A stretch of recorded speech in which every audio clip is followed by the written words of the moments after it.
Во минибус се обидел да шверцува половина милион евра на граничниот премин Табановце. Албански државјанин кој веќе бил гонет е фатен при историски најголемата заплена на Царинската управа на Македонија. Директорот на управата Бобан Николовски информираше дека парите биле пронајдени во специјално монтиран бункер во минибус кој бил сопственост на туристичка агенција од Албанија со кој се превезувале 7 патници. Девизите и возилото се трајно одземени, а сторителот, државјанин на Република Албанија со иницијали ДЖГ, кој управувал со минибусот, е соодветно гонет, зашто веќе е изречена судска пресуда од Основниот суд во Куманово.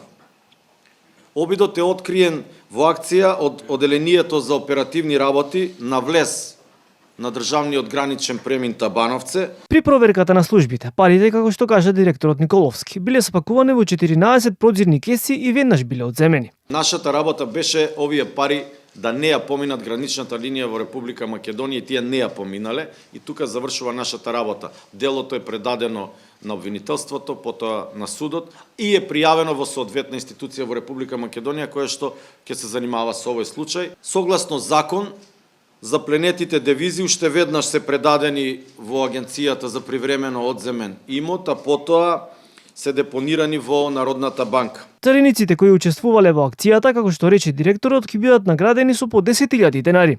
За тоа чии се еврата ќе треба да утврдат другите надлежни органи. А директорот на Царина кажа дека извесно е дека ќе се влијат во државниот буџет и ќе се користат за нови патишта, болници и училишта.